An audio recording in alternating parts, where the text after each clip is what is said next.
Hello, good morning সবাইকে। আমাদের চিনি রানী এখানে ঘুমাচ্ছে।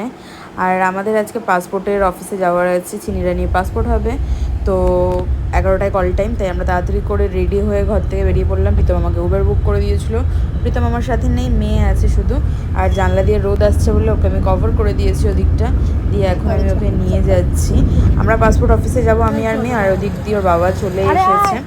এত রোদ ছিল, তোর বাবা ওকে কোলে নিয়ে নিয়েছে। আমি বাদ বাকি সব কাজগুলো করব বলে।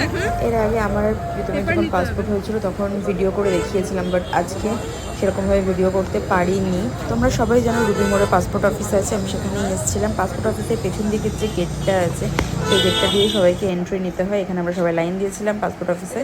তো প্রীতম আর আমরা দুজনে ঢুকে গেলাম। যার পাসপোর্ট তাকেই ঢুকতে দেয়, বাট বেবির সাথে যেহেতু আমাদের দুজনকে যেতে হবে, তো সেই কারণে আমাদের দুজনকে অ্যালাউ করে। এখানে বাপ মেয়েকে বসিয়ে রেখে আমি বাদবাকি কাজগুলো করছিলাম। আজকে পাসপোর্ট অফিসে অনেকটাই ভিড় ছিল। জেরক্স বাইরে থেকে করে নিয়ে ভেতরে জেরক্স করছিলাম, আর ভেতরে জেরক্স একটা পেজ 4 টাকা করে নিচ্ছিল।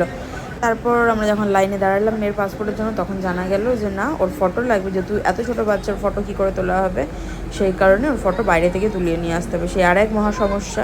মেয়েকে নিয়ে আমরা বেরোলাম হচ্ছে বাইরে ফটো তোলার জন্য।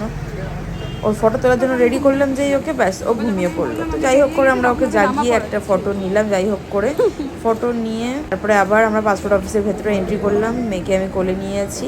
প্রথমে এখানে ফর্ম ফিল আপ করছে। ফর্ম ফিল আপ করে পাসপোর্ট অফিসের সব কাজ কমপ্লিট করে আমাদের তাড়াতাড়ি হয়ে গেছিলো, যেহেতু মেয়ে ছোটো সেই কারণে আমাদের কোনো দেরি হয়নি, ঝটপট কাজ হয়ে গেছে। আর আমরা পাসপোর্ট অফিস থেকে বেরিয়ে গেছি।